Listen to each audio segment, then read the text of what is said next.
The doors of your car will close automatically. Please keep your head and arms inside and remain seated at all times. And please, no smoking. Thank you.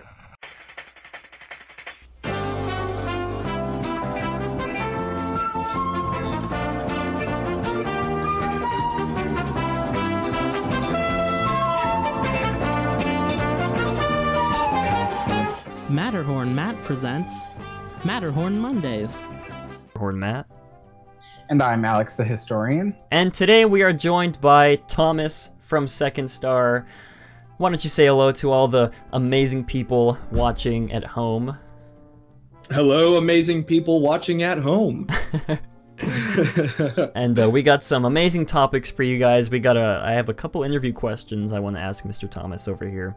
But before we get underway, I just want to say that this episode of Matterhorn Mondays is sponsored by all of my amazing patrons on patreon.com/MatterhornMatt. If you guys aren't already pledging to my Patreon account, be sure to head over and do that if you guys want to. You get a lot of amazing exclusive sneak peeks at upcoming videos, upcoming Historyland videos, and also I always forget to mention this as well.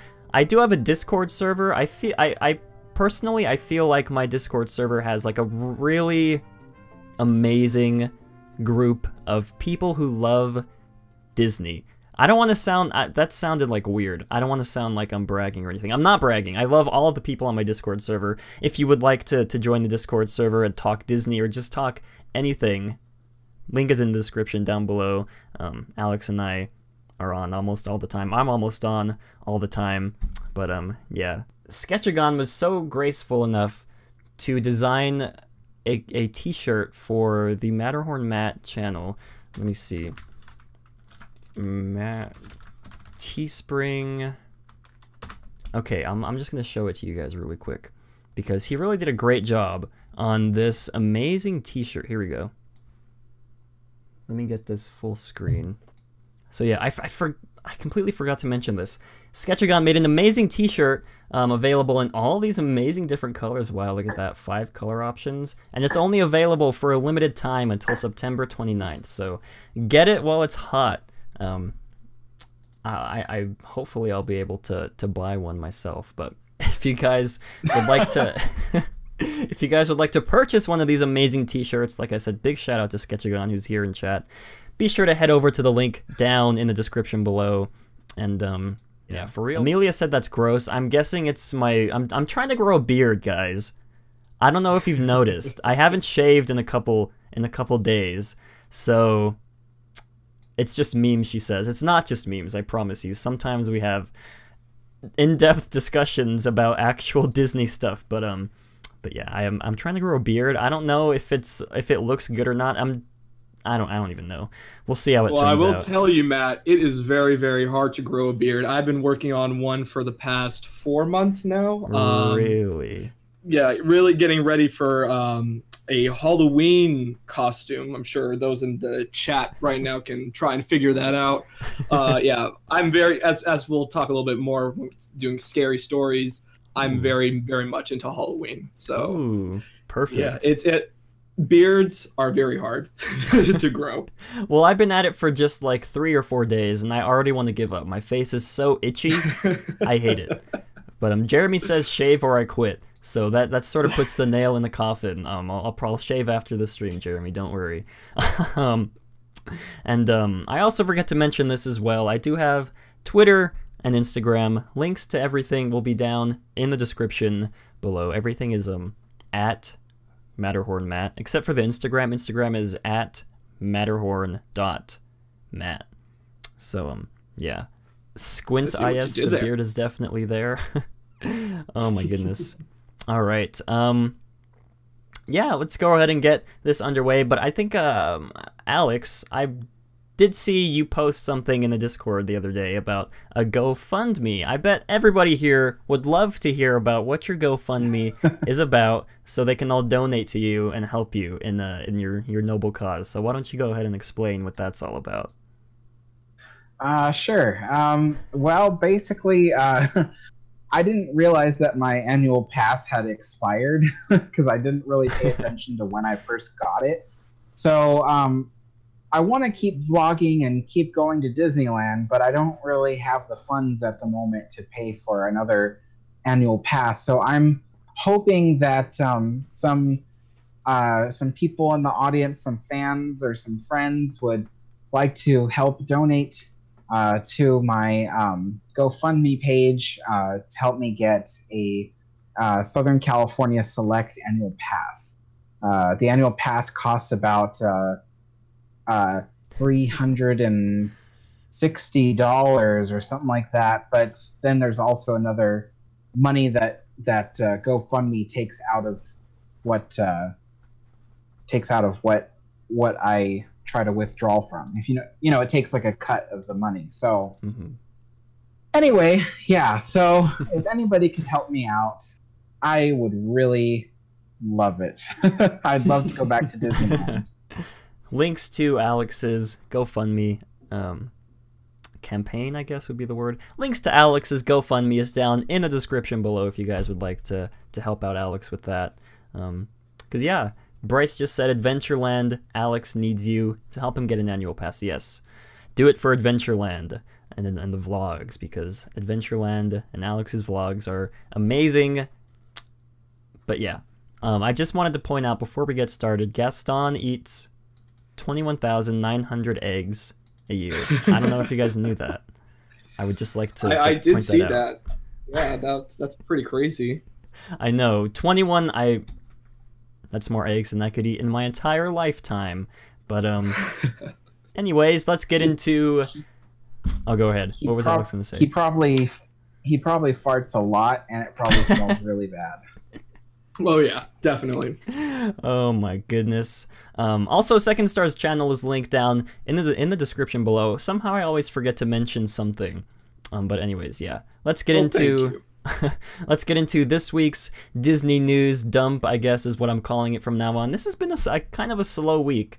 Most of the topics I have here on the news page is are topics that we're already going to be talking about later in the show. But first bit of news, there has been new details on the cantina inside of Galaxy's Edge. We will be getting more in-depth on that later on in the show. Second bit of news, Anaheim puts an end to Disneyland Resort's tax breaks. So very excited to talk about that as well. This is sort of an interesting story that's been unfolding the past month, maybe month and a half. But in our last bit of Disney news, sadly, I'm very sad to report, A Bug's Land closes on September 4th, everybody. That is exactly 2 days from when this video is dropping, or 3 days. Wait, that's not right. 1 day from when this video is dropping, and 3 days from currently when we're recording this. But yeah, very sad. I had some of our users in the Discord server sort of write a little tribute to Bug's Land, and I believe Second Star as well has written his tribute as well. So this first one is from Amelia. I don't think she's in chat today, but she sent it in the Discord server. Let's see. It's sort of like a haiku, I guess is what she said. So, Heimlich's choo-choo train. That ride carried DCA. Please take me instead. Choo-choo. Choo-choo-choo. Choo-choo. Choo-choo-choo. Choo-choo. Choo-choo. Candy corn. Thank you, Amelia. Yes, that was very beautiful. Thank you, Amelia. And we do have one more from Crazy 8 Wizard. This is sort of just a short one-worded sentence tribute to A Bug's Land. It's a couple words long, just one sentence, but it really speaks everything that I'm sure the bugs are thinking to themselves within the next coming days. It certainly was tough to be a bug. So yeah, that's that. That got deep. Yeah, very deep stuff. That was bad. Oh my goodness. And I believe Second Star also has something he'd like to read for us. Yes, so I actually wrote a little bit of a eulogy to A Bug's Land. It doesn't rhyme. It's like as if I were talking to A Bug's Land now that they're gone. So I'm gonna try and fight back tears while reading this. So if my voice kind of croaks, it's because of that. So in October of 2002, you were a brand new attraction. And like the movie that you were based on, you were fun. We shared a few good laughs, got annoyed at each other, but in the end, you share the same fate as your movie. You laid out the groundworks for far superior properties to take over. Your legacy, however, will live on in Pixar beer. We'll see Flick and Princess Ada along the boardwalk, but only for like the next couple of months. Flick's flyers will be torn apart and rebuilt into an inside-out theme attraction because everyone loves Bing Bong and nobody can stand Kevin Spacey. Now, it's September 2018, and I speak for everyone when I say this. Bye. Yours truly, Second Star. So, truly beautiful. That was amazing. Yeah, I got a little croaked there. But yeah, it was hard to get through. You guys can send your own eulogies, I guess would be the right term, or just your farewell to Bugs Land in the description or on the Discord server or just in chat. Send them. If they're too long though, don't send them in chat. Send them on the Discord or in the comments down below. But yeah, I'd love to read what you guys come up with. And I have also made a special video in honor of Bugs Land's closing. I think you guys, I hope you guys are really gonna enjoy this. So let's get this disaster. Oh, we're about to see it right now? Oh, yeah, my goodness. I'm gonna play this. I'm excited. Oh, and one thing to mention: this video, the video that I'm playing, will not be in the final episode because it did get copyright claimed. So if you guys do want to watch this video, it will be up by the time the stream is over. So, all right, that's it for that. I hope you all enjoyed that. Amazing. That was beautiful. Thank you. Absolutely beautiful. That was just a meme, you guys. I wish if I could sing, like, actually I would make like a full-fledged video of that, but sadly I'm cursed with the genes of a non-singer. But I hope you all enjoyed that. The video will be up once this stream is over. No Channel Here says I'm not crying. I'm sure you're not. No Channel Here. The second voice was me. I did my own harmonies. It took me like an hour and a half to make, but I hope you all enjoyed that. It was really fun making that. But yeah. Anyways, moving into some more serious stuff. I believe that was fair use, Jeremy. Serious. I mean, I guess you could say that was pretty serious. But but I guess the karaoke song I used in the background got claimed or something. I don't know. I thought it was fair use too, but I guess I really don't know what fair use means. But oh, that explains the pitch problems exactly. But yeah, I hope you all enjoyed that. Bryce, I will get to your email very shortly. Before we get into any topics, I do have a couple interview questions to ask Thomas over here, Mr. Second Star. So why don't we get that underway? I'm trying to improve my skills as an interviewer, but so we'll see how this goes. My first question for you, Mr. Second Star, what is your real name? Just kidding. I'm just kidding about that. Because for the longest time, everybody, I don't know why, everybody didn't know what your name was, and Alex in his video put, during, for the meetup video, Alex put the guy from Second Star, because we didn't know your name. So it was it was very awkward, but I'm glad you finally cleared that up for us. Mr. Thomas is his real name. Yes, my first name is Thomas. That's absolutely, it's not Peter Pan, it's nothing like that. No, it's Thomas.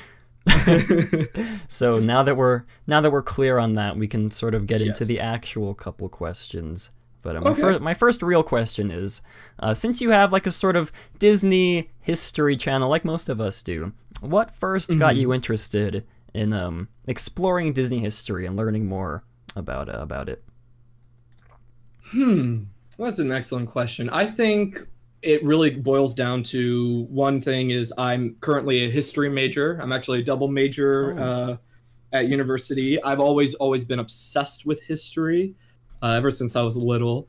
And I think it started when I was reading this book about hidden Mickeys. And so I used to really look for hidden Mickeys in the rides. My favorite will always be the lily pads in Pirates of the Caribbean. That's my favorite of the hidden Mickeys. But after that exploration, there was something about, I don't remember where I was reading. It was all focused on Main Street USA and talking about how they used to sell, cigarettes and cigars at one of the shops in Main Street USA. And then there was the Wizard of Bras was another shop at Main Street USA. And I was like, wow, Disney has some pretty, quirky history. I kind of want to go into this. And so as I was doing more and more research on, the music behind Disney, that's actually probably a video that I'll make. I've made a bit about, what makes music in Disney so revolutionary. But with Disneyland, it all comes down to jazz. And I've loved jazz my entire life. And so the combination of jazz and my obsession with history, finding out that Disneyland has always been this quirky place. We're all nerds about Disney because of Disneyland and Walt Disney World and all these different Magic Kingdoms.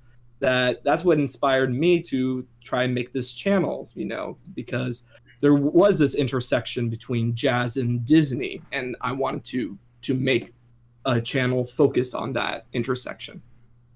Interesting. That sort of leads into the next question I have, because you describe your videos as Disney history videos with a jazz twist. So I guess you already sort of explained the answer, but how did you come up with that theme for your YouTube channel? Well, when I was first coming up with the idea of the channel, I was watching a documentary about Disneyland at night. And one of the things about this documentary, I think it's filmed in 1964 or 1963. And this documentary, which is, of course, is also why Disneyland has brought back the event of Disneyland at night. It shows one of my heroes, Louis Armstrong. He's right there, and he's playing his trumpet on Mark Twain, on the Mark Twain riverboat. And I just thought to myself, wow, I've looked up to Louis Armstrong. I've done so much I understand so much of his history. Now seeing him, inches away from Walt Disney, what is this? What is happening here? So that was really what made me try to look even more in depth into what the jazz correlation is to Disneyland. And also when I came up with that slogan, I was planning on doing a lot of jazz covers of songs, of Disney songs. So like, of course, When You Wish Upon a Star. I was looking also Colors. What's the name of the song that the Kermit the Frog sings with his banjo? Somewhere Over the Rainbow, something like that. Well, that's Wizard of Oz, but that's completely wrong. Yeah, that's completely. I don't know what I'm talking about. Continue. It's okay, but yeah, Kermit the Frog also was gonna do Once Upon a Dream, and I had all these different, and I actually composed the music, but I just never got around to it. There's a lot of instruments that I don't know how to play. I know how to play the piano, the violin, the guitar, but I don't know how to play the saxophone. I don't know how to play the trumpet. So I've of course always wanted to do those song covers, and tie that into Disney history. But I've been more and more focused on, looking into Disney history than the jazz side, I guess. And they are saying in there chat, we go, Rainbow Connection. There we go. I knew it had something to do with the word rainbow, but I don't know why I thought I got close, guys. I got one word right. But let's see. Speaking of Disneyland, what is your favorite Disney park that you've been to, and also your favorite Disney attraction you've ever been on? Ooh. Favorite Disney park. I mean, I'm gonna be stereotypical. I live in Southern California. I'm gonna say Disneyland. That's probably my favorite. I mean, I've been to Disneyland Paris. I've never been to Magic Kingdom. That's actually one thing that I want to definitely do. My favorite attraction, though, it's so hard. I think it really depends on my mood, but I would say Phantom Manor in Disneyland Paris, or I would say Space Mountain. It's between those two. I really go back and forth because Phantom Manor, very much like Haunted Mansion, has a very in-depth story and in-depth history. but I just love the portrayal that they do in Phantom Manor. And if you know any French, the voice over of the guy at the beginning is just so like creepy, and a lot more creepy than the one in Haunted Mansion. So yeah, Phantom Manor, Space Mountain, between those two. Very interesting choices. Very. I guess I haven't been on Phantom Manor, but I'd like to go one day. Mm-hmm. But second to last question. I was sort of stalking your Twitter, trying to find topics to bring up during this interview. So oh boy. I didn't get very far down your timeline, but what other hobbies do you have besides Disney history videos, jazz? I saw on your Twitter, of course, you're really into Kingdom Hearts video games. What about Kingdom Hearts makes you like those games? So probably my obsession with Kingdom Hearts started along the same time my obsession with Disneyland. I was very, very young when the first Kingdom Hearts came out. I think I was 5 years old. And the fact that someone had created a game that was Final Fantasy with Disney characters, my obsession just like, it just went so crazy. Like, I was now in Neverland. I was in Wonderland. I was traveling all. There was even at one point that you're in the 100 Acres of Wood.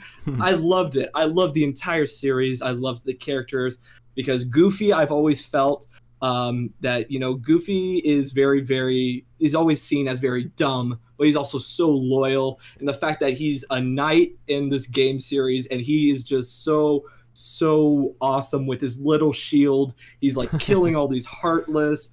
But I think, and of course, you know, Square Enix has been making all these different like versions of the same game, never giving Kingdom Hearts 3, and then they finally announced that it's actually going to happen.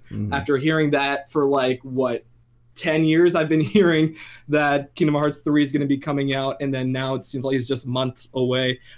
I'm really worried that it's going to be pushed back, but I just love Kingdom Hearts. It's also, the story is so complicated. Like, I bet I could spend like hours just talking about the first game and never even get to the rest of the lore. The lore is just so complicated, but also makes so much sense when you're playing. So yeah, there's that. I'm also things that are not Disney related. I'm very much into horror. Like, one of the things that I do every year is I go to Halloween Horror Nights at Universal Studios Hollywood. Yeah, it's very, very weird how really during October my Disney side goes into hiding, and I do all these horrifics. I go to all these horror events. I've never been to Mickey's Not So Scary Halloween Party though, so maybe this year I'll actually go.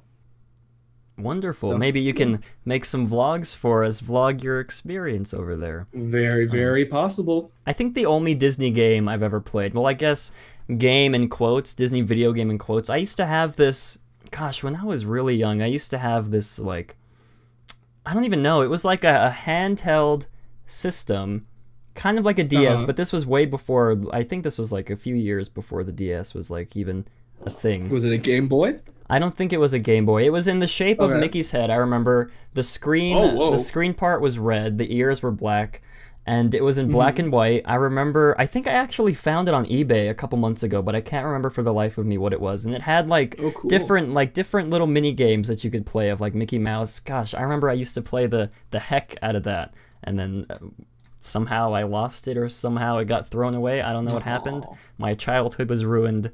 But one day, I hope to find another one of those. I don't know what it's called. That's the thing. Yeah. Well, hopefully one day I'll find it. Last question: what is your most favorite video that you've ever published on your channel? Ooh, that is hard. There are a lot of videos where I've been really, really surprised by the reaction. Like, for some reason, so. Almost a year and a half ago, I made an Alice in Wonderland dark ride history video, and when I first published it, it probably had like a couple hundred views, and I checked on it early this year, and it got 85,000 views. I don't even know how that happened. Probably my favorite would have to be explaining the different eras of Disney filmmaking. a Walt Disney company, starting all the way from, you know, when we're doing Snow White and the Seven Dwarfs, when it really launches the whole feature film animation genre, then how the company responds after Walt's death, and then how we have the Renaissance, and then after the Renaissance, then Disney's trying to compete with Pixar, and then they eventually buy Pixar, and then there's the revival era that we're currently in. It's I think that really sums up how I view history, and that is, you know, where are we today? The best way to see that is where we were yesterday, and to see what built up to this. And so that's probably my favorite is the 7 eras. One of my videos that really didn't get much love, I called it Dishonest Trailers. Oh yes. And I made it of Peter Pan, and it was if Peter Pan was a horror film. So that's how I edited like a trailer of a horror film being Peter Pan. So yeah, it's there's a lot of videos that I very much love. Like the first one, I know that I'm thinking a lot of like redoing some of my amusing history videos, but my first ever video, the Finding Nemo video, I put it the week before Finding Dory came out, and that received so much positive feedback that I'm going to keep that. That's if it weren't for that video, I may not have continued with the channel. And you know, it's like you know, making art. Every video has like a little piece of our souls. We very much love what we do. As long as we love what we put out there, we hope that the general public and the audiences love it too. But it's kind of scary because we're putting a part of ourselves out there. So yeah, I'm totally going off tangent. Let's just say 7 eras favorite video. Well, there you guys have it. All of those questions from Second Star. Thank you so much for answering those. I did enjoy your 7 eras of Disney filmmaking video as well. But someone in chat was saying Tiger Electronic Mickey Mouse. I'm looking at the Google images. I don't see the one. I probably haven't scrolled down far enough. It's probably there. But I would love if some of you guys in the chat would help me find this and like find an eBay listing for it, because I would love to buy this, like no matter how much it costs. Unless it's like over $100, then it's a big no-no. But still, I'd like to know what it's called at least. But thank you to whoever said to whoever gave that answer. But yeah, again, thank you to Second Star. Like I said, his channel is down in the description below. And my pleasure. And now we can get into... Wow, my voice cracked like that. And now we can get into the actual topics for this week's episode. We got a couple for you guys this week. This first one is, I'm sure you guys have all heard all the uproar about Disneyland finally serving alcohol in their parks, or at least in Disneyland, because I believe they already sell alcohol in a California Adventure, but Disneyland, yes, this is like a first, which is very exciting. Very excited to get into this. So, like I said before, all the links to these articles will be down in the description below. This article is from the OC Register. I'm just going to go ahead and quote from this article. Quote, Disneyland will sell liquor publicly for the first time in its 63-year history, officials announced Thursday, August 30th, though it will really only be available in outer space, also known as the Black Spire Outpost in Star Wars Galaxy's Edge, which opens next year. They won't have anything you can order on your Earth. It's inside its own galaxy, says a Mice Chat blogger Todd Reagan. So let's start with Alex. Alex, what are your thoughts on Disneyland finally selling alcohol in the parks? Because I've seen on Twitter, at least, a lot of people have been sort of in uproar about this. Alex, why don't you give your thoughts? Well, I kind of feared that this would happen because as soon as they first announced that they were going to have a cantina in the first place, I was kind of like, well, what are you going to sell there besides blue milk? You know, like how many drinks could you possibly make that really seemed that alien?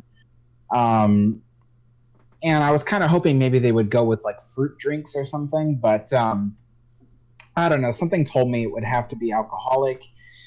And now that this confirms it, I'm a little disappointed because it was Walt Disney's rule that Disneyland not sell alcohol, and the reason was because Walt Disney didn't think it was very wholesome for adults to be drinking around children.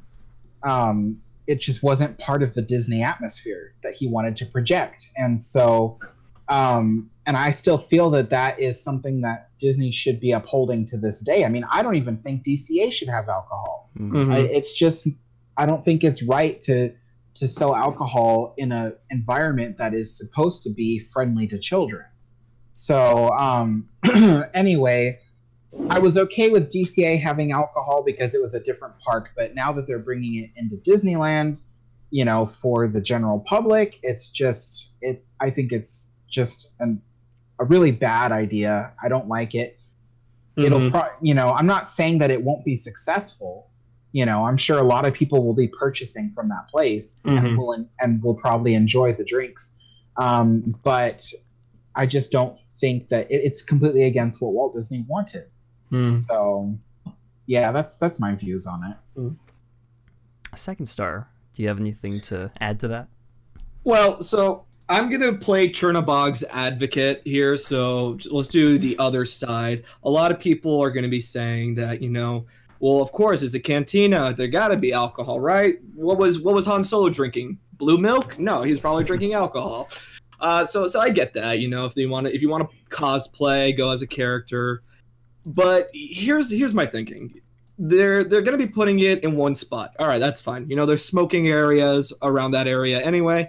Yeah, let's put a bar in one section of Disneyland. It's going to be interesting to see how Galaxy's Edge is affected in terms of the environment. Is it going to be a bunch of drunk people there now? Like I said earlier, I go to Halloween Horror Nights, and Orlando's Halloween Horror Nights has always had alcohol, and it's always been very dangerous for, you know, the actors there. And it's not fun when you come across someone who's drunk off their butt, like just stumbling and, you know, hitting people because they're scared. I don't think it'll be to that extreme here in Disneyland, but I agree with you, Alex, that, you know, this was originally Walt Disney didn't want it to be like a dirty carnival. He wanted it to be wholesome, to be the happiest place on earth. It really very much children focused. Now that we're adding alcohol, I think that was always something that really distinguished Disney California Adventure, was that DCA was very much for, you know, like the grown-ups. The grown-ups could go to DCA. They could go, you know, Food and Wine Festival. It's in DCA. Now there's going to be not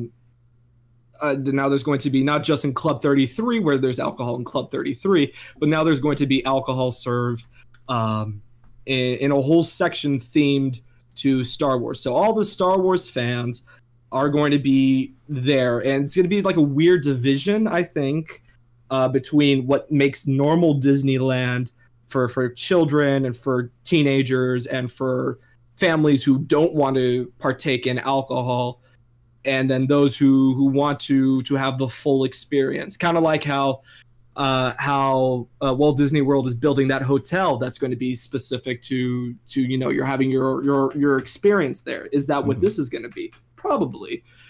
I don't know. It's just so hard to really envision it before it actually happens. I think, yes, it will definitely shift the tone of Galaxy's Edge, but how will it affect the rest of Disneyland?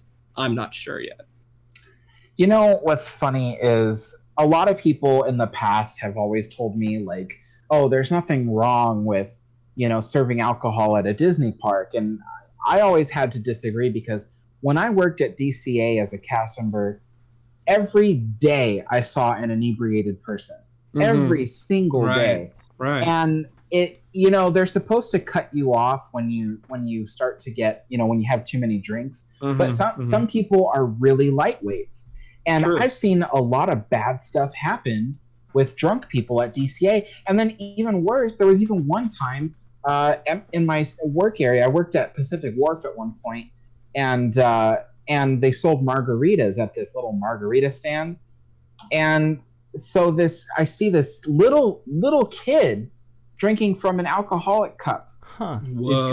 He's drinking like a frozen margarita out of an Okay. alcoholic cup, and the parents are not doing anything.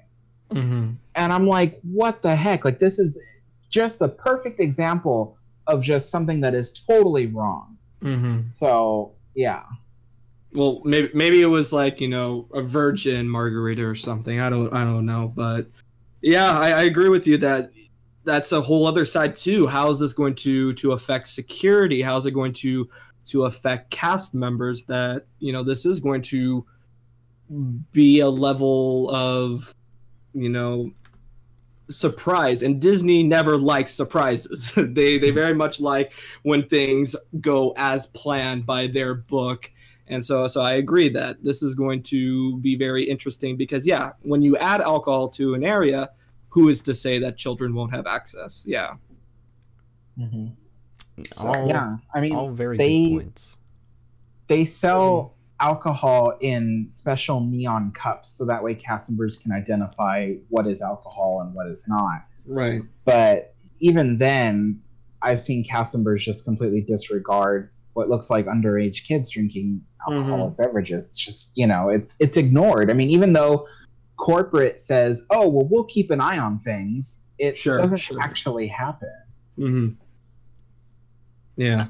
I guess for me, the one I'd be okay with this if they find a good way to regulate it, because Mateo said, I'm going to read what Mateo said. He said in the chat, even when disregarding Walt's personal convictions, which are totally legitimate, alcohol should not be served in family environments. Even a few drinks can cause some people to get bad. Combine the volatile Star Wars fan base with heavy crowds, mad kids, furious adults, and high temperatures, and you get a bad cocktail. That was really well said, Mateo. And yeah, I like the pun. Yes. The bad cocktail. That's a good pun.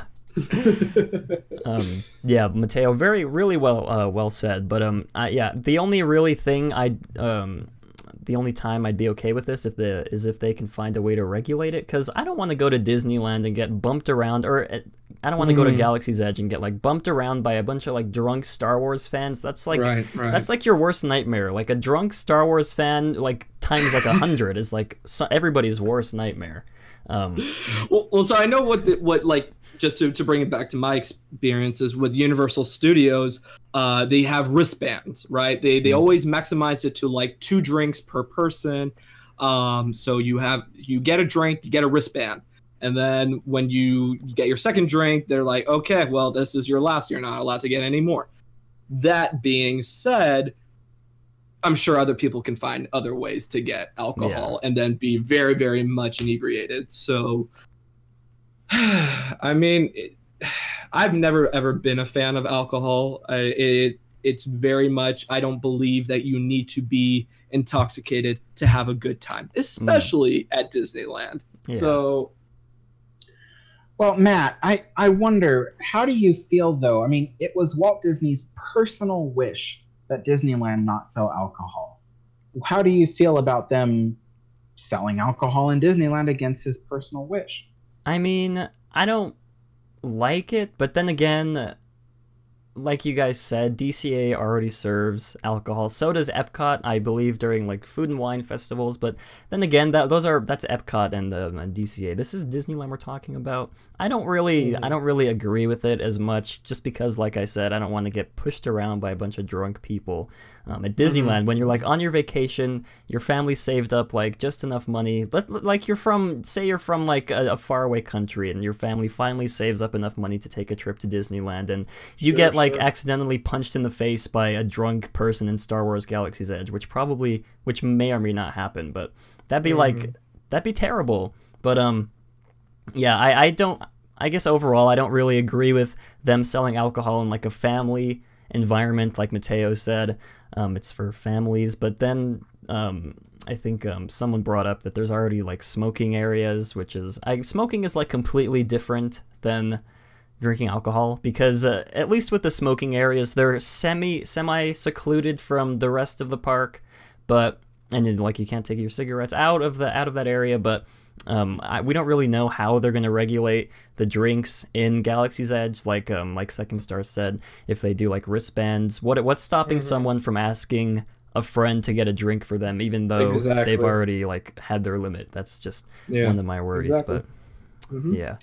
You know, I think that Disney feels that it's okay to sell alcohol in Star Wars Land because they think of Star Wars Land as a completely different place than Disneyland. You know, like they've put it so far out of Disneyland that they think of it as its own separate place, and I think that's part of the reason why they even said it was okay to build a Star Wars Land at Disneyland as long as they seclude it from the park.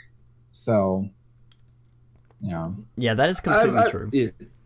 I've never been a big fan of the idea of dedicating an entire section of the park to just one name, one brand, right? I feel very much the same way with Marvel Land. As much fun as it's going to be to, you know, to have Mission Breakout have a few other co-stars there too, it's not going to feel like you're in this world. It's going to feel like you're just specifically in Marvel. But like New Orleans Square and then Adventureland and Frontierland, they are built on not just a brand, but on a time period, on a genre of films, on a genre of properties. It's that way. It's no matter where you are, it makes, you know, every possible version of that land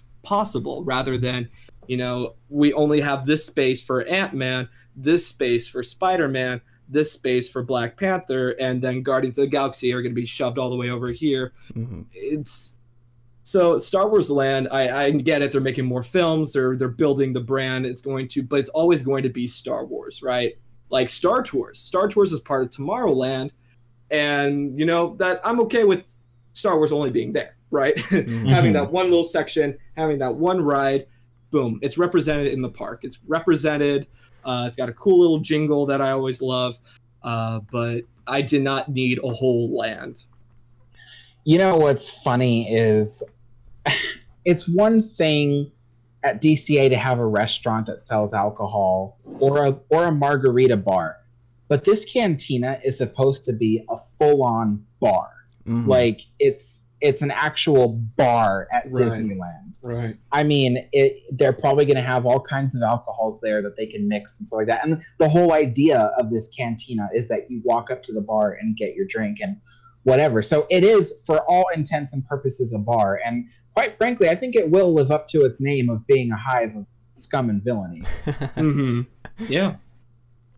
Absolutely. And, you know, maybe that's what they're going for. I don't know. I just want to very quickly read, I guess, Disneyland's stance or reasoning behind this. Again, quoting from the OC Register, which is down in the description below. Quote, Star Wars Galaxy's Edge will be a completely immersive, true-to-story experience. Given our commitment to offering fans an immersive cantina experience, we felt this was an opportunity to offer alcohol and non-alcohol-based beverages in the context of the story, says a spokeswoman Liz Jager. So I guess that's their reasoning behind all of this. But here's my thing. You can go dressed up as Han Solo, Luke Skywalker, Emperor Palpatine, Jar Jar Binks, what have you, when going into Star Wars Land. But you still need to go through Main Street USA. You need to go through Frontierland to even get to Galaxy's Edge. This would make sense to me if like there was a specific entrance that was outside of Disneyland to go into Galaxy's Edge. That boom, fully immersive. This makes sense. You're not in Disneyland. You're not even on the planet Earth. You're in a completely different galaxy. But that's not how it is here. In this particular case, you are going to have to go through Disneyland, and you're going to be fully dressed in whatever you want to be dressed as. You might be embarrassed. You might feel like uncomfortable, and then you're only going to be in Star Wars Land for like a couple of hours, and then you get bored because there's only going to be like 2 attractions, and then the bazaar, and then the and then the cantina, and then you're going to leave and do the rest of the park in your full outfit. No, it's just the immersive side only works if that's the only, you know, if you can actually separate it from the rest of the park, but you can't. You can't. So, yeah. Absolutely. Let's see. All I know is that I was At first, I was against Star Wars Land because of the fact that it just doesn't belong in Disneyland. Mm-hmm. But then I started warming up to it when I saw the amount of immersive detail they were going to do. But now that they've confirmed that the cantina will sell alcohol, now I'm completely against it again. I just don't think that it's something that belongs in Disneyland. Mm-hmm. Yeah, absolutely agreed. And Sam summed this up pretty well in chat. I think we'll end on Sam's quote here. Quote, "We want money, so we sold alcohol. Disney." That pretty much sums it up. Thank you, Sam, for that. Really great discussion. That was a really great discussion from all of us. But moving on to our second and final topic of the day. That's not the right image I want. There we go. Anaheim officially puts an end to tax breaks for the Disneyland Resort. The article I'm reading from is from the LAtimes.com. Like I said, links are all in the description down below. So, yeah, the title of the article really explains everything. And I believe Fresh Baked put out a really great video explaining everything. That will be down in the description as well. And I guess I should sort of catch all of you guys up on what's been going on with all this new Disneyland hotel drama. Alex told me earlier that this is getting like really juicy.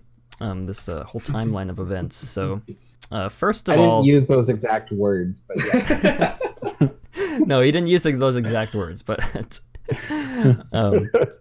so I believe this was last year. The city proposes a high tax break for the Disneyland Resort if they build a new luxury hotel, and then last year Disney proposes a new luxury hotel so they can take advantage of this tax break, and then the Eastern Gateway project gets canceled, put on hold, and then eventually canceled, and then Disney decides to, after the Eastern Gateway project dies, Disney decides to change the site of the new hotel, which was originally supposed to be built, I believe, on one of the parking lots. Might be the Pumbaa lot, I'm not 100% sure. But and then 8 months later, a couple weeks ago, the city of Anaheim says Disney can't have the tax break anymore because they moved the location. I think the location was only moved, I think it said only by 1,000 feet. I could be wrong. But and then Disneyland says they're gonna put the whole project on hold, which Anaheim sort of freaked out about. Hey, we want this new hotel, you can blah blah blah. And then Disney asks to get rid of the tax breaks from the city because they believe they're sort of tearing the relationship between the city and Disney apart. And then finally, Anaheim announces on August 28th, there will be no more tax breaks for the Disneyland Resort.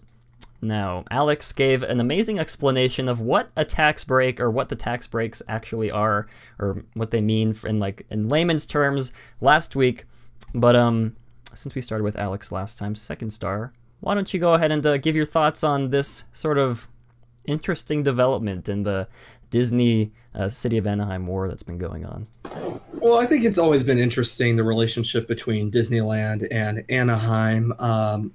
Definitely, as soon as you just drive out of the happiest place on earth, you realize that this is people's reality here in Anaheim. It's very, very different from the show tune medleys that you hear.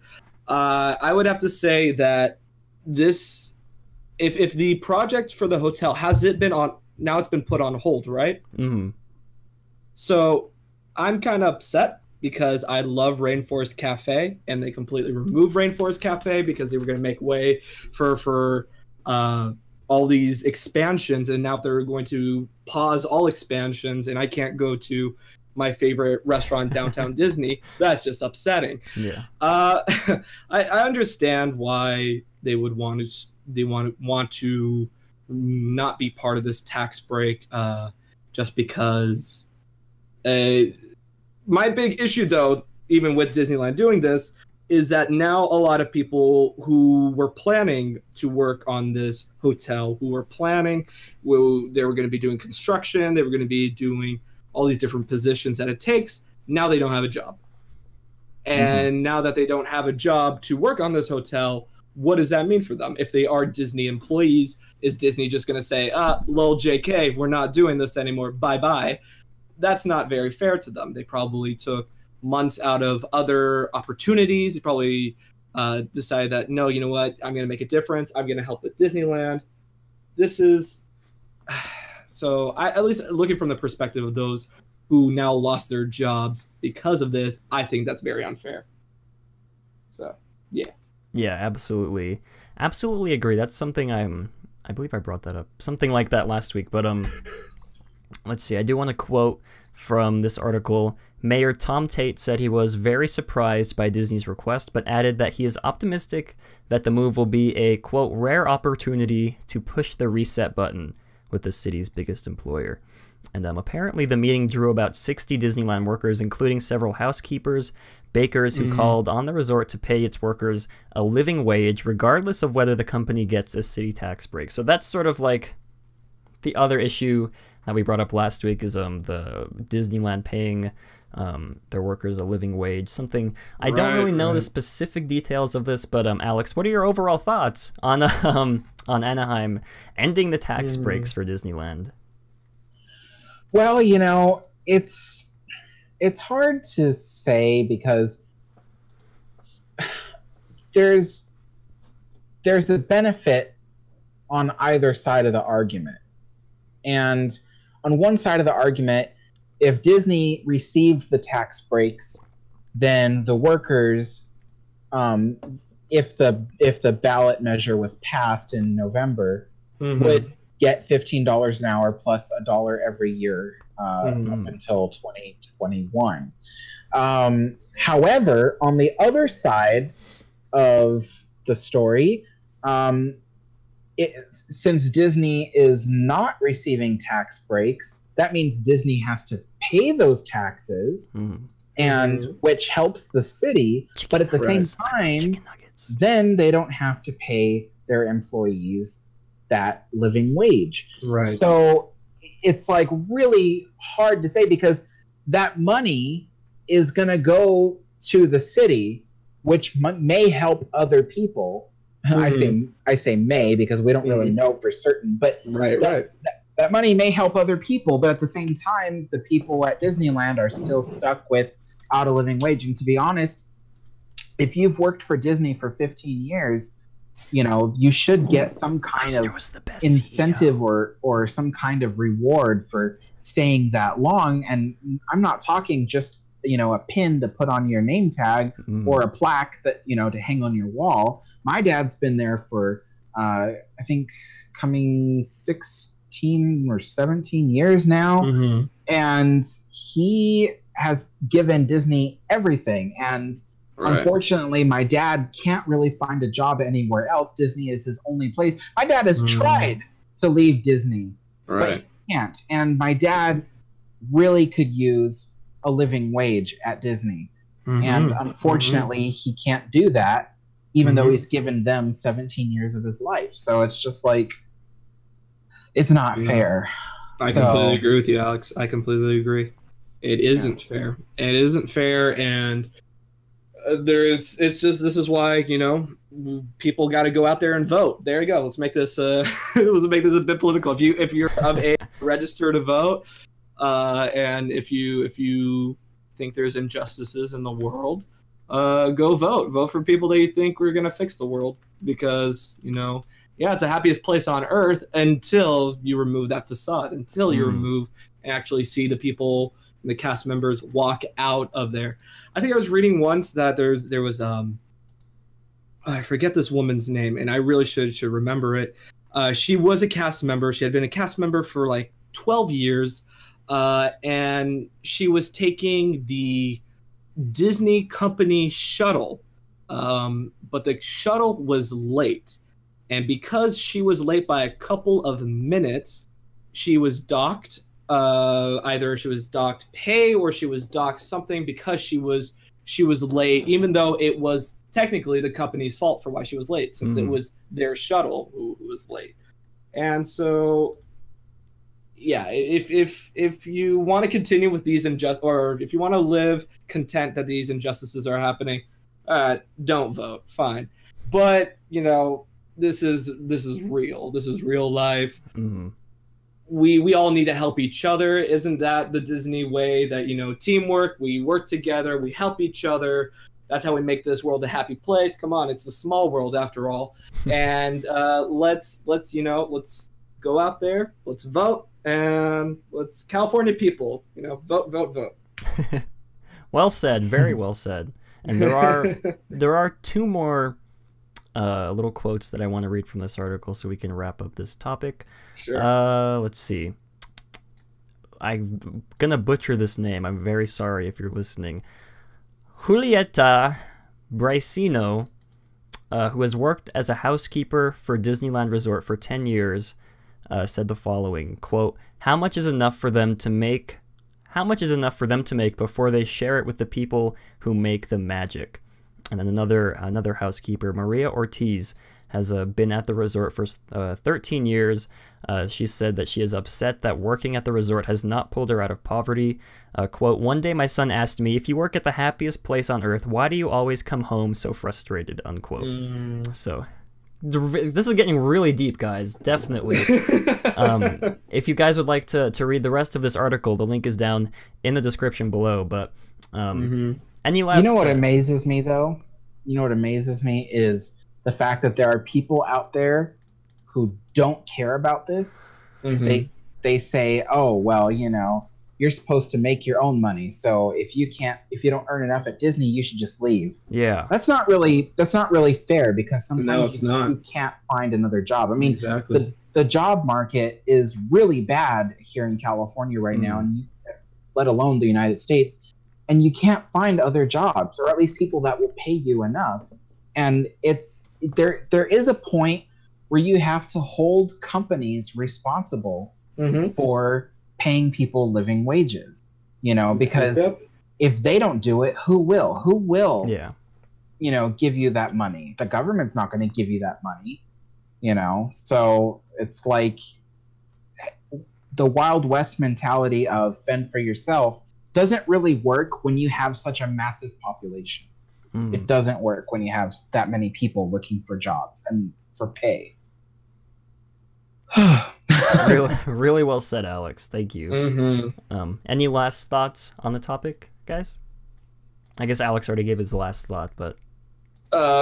Well, I mean, yeah, I'm just gonna stick with what I said. If you ever seen injustice and you have a voice, don't ever think that, you know, even if we're talking about large corporations like Disney, you can make a difference. You can. So don't ever think that just because you're, you know, either you're young or you're not employed, but you are of age to vote, and you see or you know someone who's going through these hardships, just, you know, let's all work together to make sure the world is a better place. Absolutely. Very well said. Now, I think it's time to sort of move on to our spooky stories. I still don't have a name for this. Well, I keep forgetting. What were you guys in the comments calling it? Tinkle? Late Night Tinkle? Something like that. Not the official name, but you guys can call it that if you want. But call it the Dark Side. The Dark Side. That's a good name. That's actually a good name. But before we get started with our spooky stories, Bryce has sent in a short little haiku about Bug's Land. So, here lies a Bug's Land, gone like that. Under Iron Man's boot, they went splat. That's a really good one. Thank you, Bryce. Yeah, thank you for that, Bryce. Call it 999 Happy Haunts, says Sam. That's a good name too. One day I'll have you all vote on a name to pick one. But I believe our special guest, Second Star, has a story that he'd like to share for us for our Spooky Stories segment. So why don't you go ahead and... I actually have... Well, I have one that's in the park and one that's outside of the park. One of the things that I love to do is actually ghost hunting. And probably not a good idea, right? Because if you go ghost hunting, either you bring all the right equipment, and that means, like, you know, bring rosaries, bring sage, bring holy water, bring anything if you're going to be dealing with those unearthly spirits. How about that?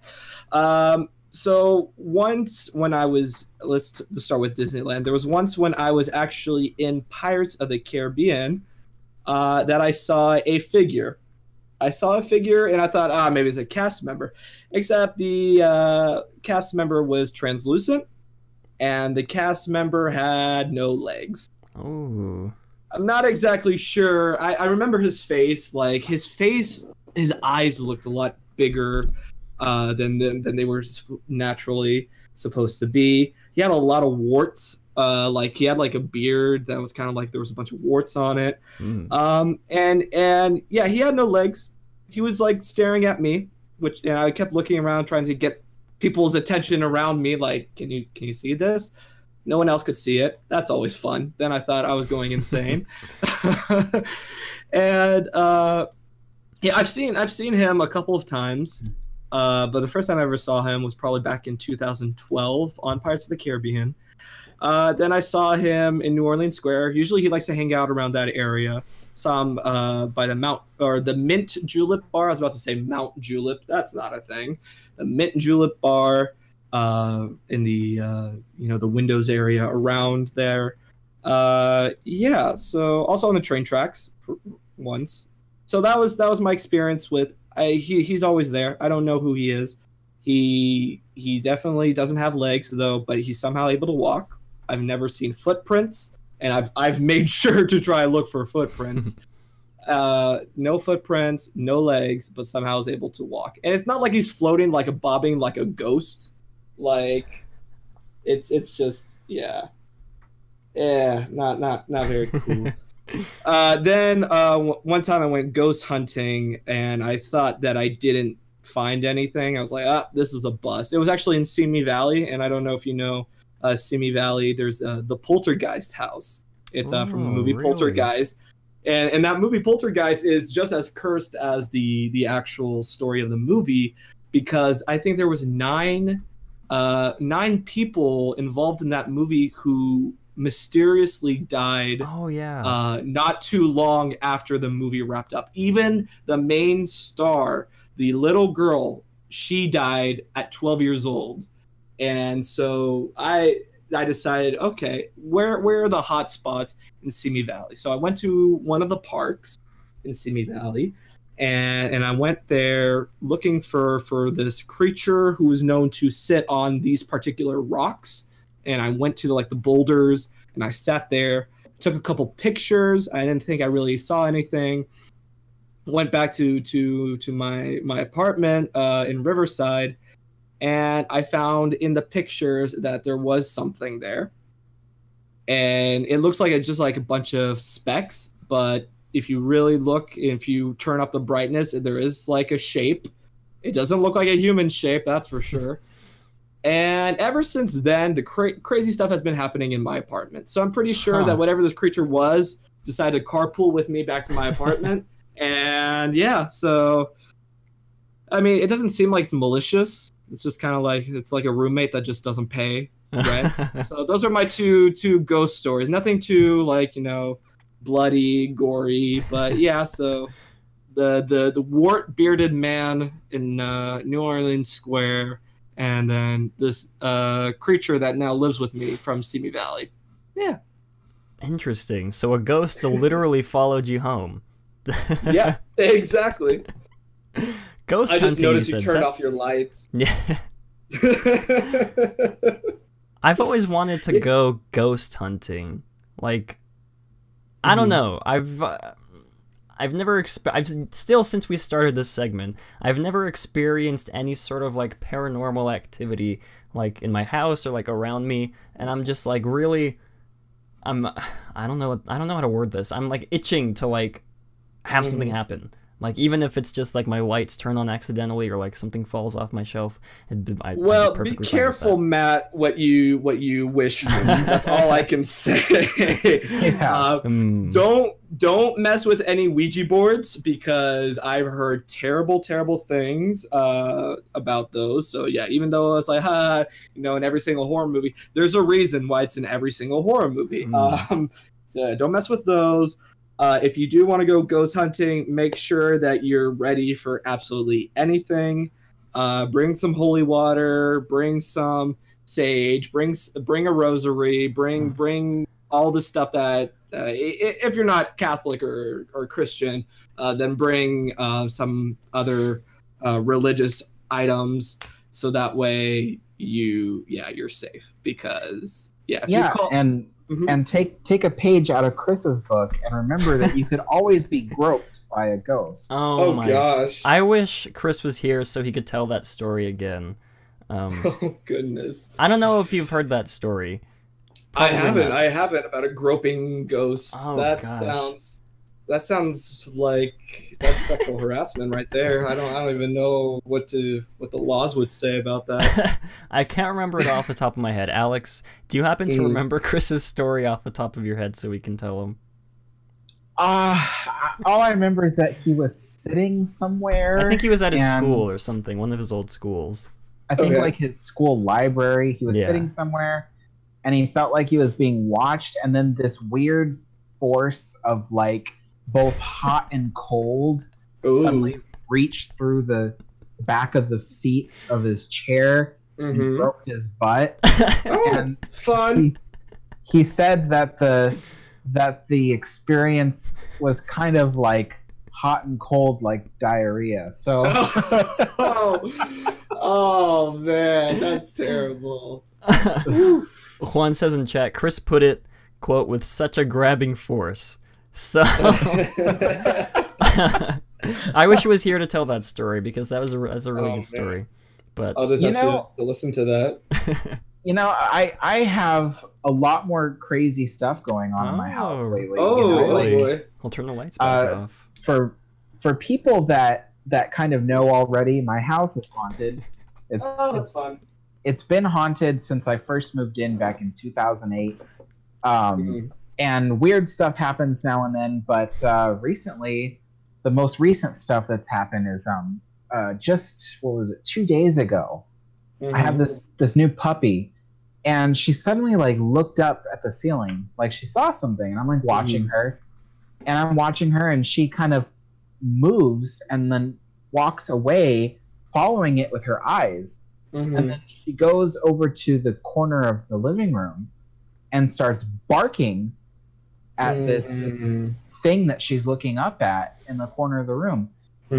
And she starts whining, and then in the midst of her barking, I heard this really loud gasp. Like, you know, and it was really creepy because it sounded like the gasp was so close to me, like someone just like really just, you know, was so close. It was pretty creepy, and I couldn't explain it. I mean, there was nobody home except me, and my doors and windows were shut because it was late at night. So I don't know. That was just a really strange thing. So, you know, I remember telling you guys a couple weeks ago that, you know, my cabinet door suddenly opened, and when I went to go see like why it opened, this pack of bagels just flew out. I remember that now. So, yeah. So weird stuff happens at my house. Wow. Yeah. I propose all three of us and Chris go down to Alex's house. We'll film it for an episode of Adventureland. We can set out a couple Ouija boards, light a few candles, and then just see what happens. I'm totally down for that next time I'm in the state. Oh boy. You know, I have a Ouija board in my house. Oh no. Oh yeah. Oh goodness gracious. Yeah, we used it once, but we didn't get too much of a response. I mean, we did get a strange response. Like I was asking a bunch of questions and it wasn't answering, and then at one point after like maybe 10 minutes of trying, I said, "Can you see anything?" And then it spells out the color red. And and then I said, "Can you see anything else?" And then it says black, so it was pretty strange. Yeah. Maybe it was a gambler. But it was really weird, and what was really weird about it is that at the time, my other two roommates who were playing the Ouija board with me, my friend Lauren was wearing a red outfit, and my other friend Brian, well, he's a black guy. So kind of like I don't know, but that's kind of the only connection I can make to why it's red and black. Okay then. Oh my goodness. So Wow. I guess next time, Alex, next time I'm in Disneyland, I'd be more than willing to head down to your house. Ooh, couple Ouija Ouija boards board out. at Disneyland. Yeah. How about that?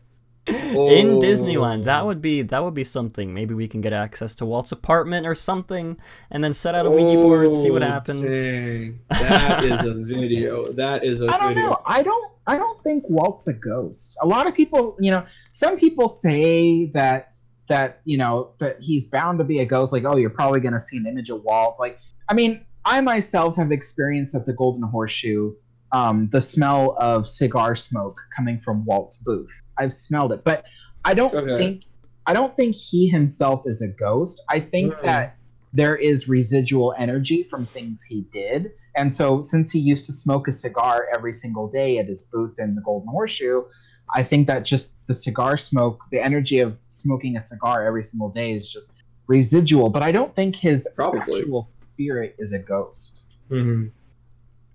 Yeah, because why would he have... Oh, it would. I'm sure there's... If it's not him, I'm sure there's other stuff there. Like, I remember there used to be... in Small World, they used to dump ashes in there of deceased loved ones. So I'm sure there's ghosts there in Small World. And of course, why wouldn't there be ghosts in Small World? I think they also did for Splash Mountain that they dumped ashes in that ride. Or was it Pirates? It was one of them. But yeah, like if we want to take some taking a Ouija board and see if we could communicate with anybody. But yeah, I don't think Walt Disney's there either, Alex. I don't think so. Yeah, it's cute. It's cute that they have the little light, like to symbolize that he's there. But I don't think he's there. Mm-hmm. I wonder if they do let Ouija boards into Disneyland. Because that would be like a really cool video to make. But anyways. Where would we play the Ouija board? Like of all of Disneyland, where would you play the Ouija board? Maybe the Opera House. That's what I'm thinking. But I don't know. Maybe I don't know. I'm trying to maybe the Golden Horseshoe, of course, like you said. I was gonna think. Oh, you know what? The Golden Horseshoe is probably a good place to do it. Yeah. Really haunted there. We can get Freddy. Yeah, maybe he'll talk to us. Yeah, there we go. But anyways, moving on. Let's see. Someone else sent. Andrew sent a very lengthy story. I'm sorry, Andrew. We don't have time to read. This has had like 3 whole chapters with like 3 paragraphs each. Well, I'm sorry, Andrew. We don't have time to read this. We'll get to it next week. I promise. Right now, I did promise that I would show you guys a sneak peek, an exclusive sneak peek at the upcoming episode of Historyland, which is coming, by the way. I promise it's on its way very soon. Bryce, I'll get to your obituary after the sneak peek, but yeah, we're running sort of short on time here, but so let's get this Historyland sneak peek played for you guys, and then we'll sign off. So let's get this.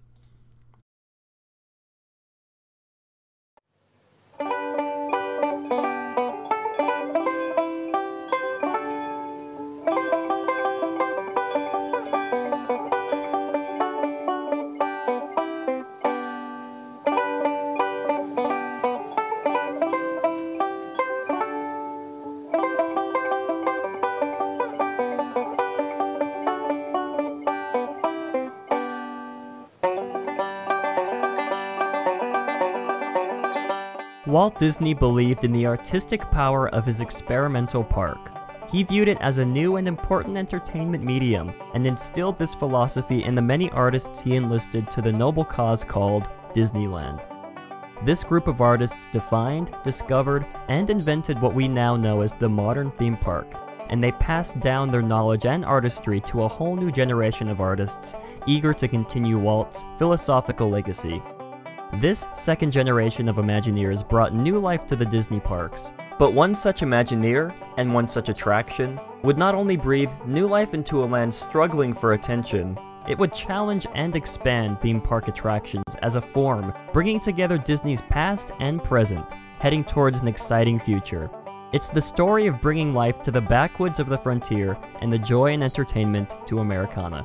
It's the story of a 52-foot plunge into laughter and joy, and a great splash into the very stuff in which Disneyland is made. It's a story that exists for this while in Historyland.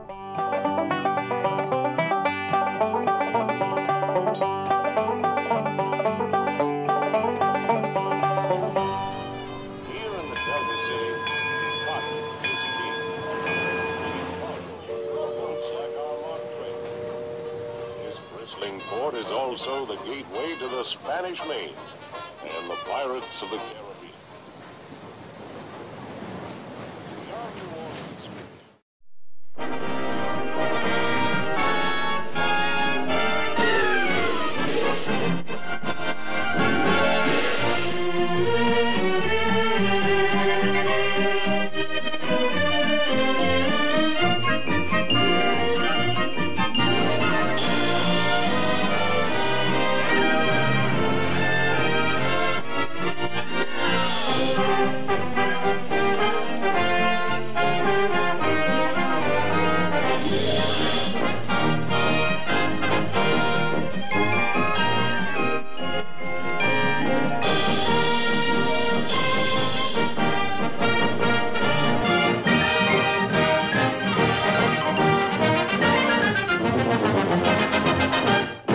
Matterhorn Matt presents Historyland.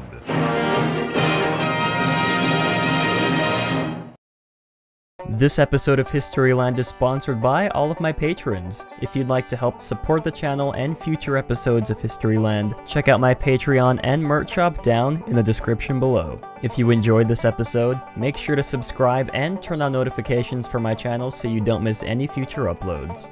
And now, back to our regularly scheduled programming.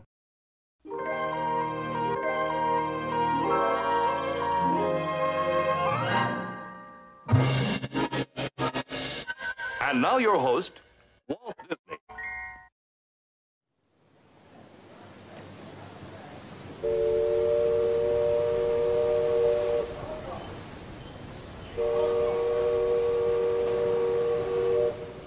All passengers aboard. Secure all cargo. Engine room, stand by. All is quiet on the riverfront. The Mark Twain rolls steadily out from the adventurous frontierland to the soft and observant song of the wilderness. Not much lies in this corner of the park. For 15 years, a Native American village rested along this back corner along the river. There, America's first inhabitants shared their culture, music, and art with an intrigued crowd. But now it's 1971, and new plans are in store for this lonesome corner of the park. With Walt gone, it was now more difficult than ever to advocate for new ideas. But one artist carried Walt's legacy with him at all times. This artist was Marc Davis. Now we find ourselves in 1972 with a new, little land open at the very back of Frontierland, Bear Country. Its star attraction, the Marc Davis humor-filled Country Bear Jamboree, which became an instant classic. But like Walt Disney himself, Marc Davis moved right along to new projects, always with the urgent intention of keeping Disneyland new and stimulating, but still with the artist's meticulous attention to craft and detail. He moved over to the other side of the park to Tomorrowland, where he designed an attraction to celebrate America's bicentennial, an attraction that would replace the iconic Carousel of Progress, America Sings. And over on the opposite coast, he was working on a grand concept for Frontierland, the Western River Expedition. But the 1970s also ushered in new blood to the company, a whole new generation of artists who never worked with Walt, but were heavily inspired by his creative mark. There is no greater example of this second generation than Tony Baxter.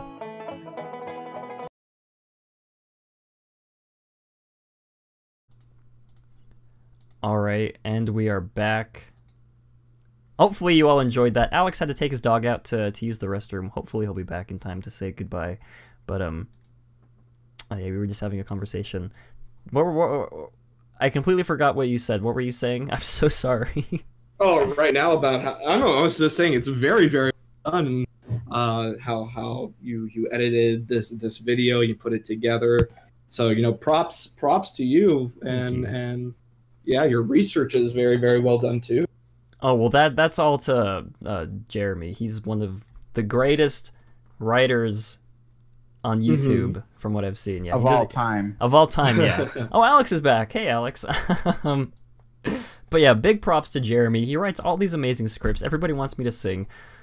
I already sang for you guys. I sang that tribute to Bugs Land. Exactly. I think that's sufficient for this episode. Yeah, that is sufficient. Next time I'll sing something different for you guys, whether it be We Are Number One or whatever other song you guys want me to sing. I promise. That's a pinky promise. That's a Matterhorn Matt promise. Sing again. Oof. Oh my gosh.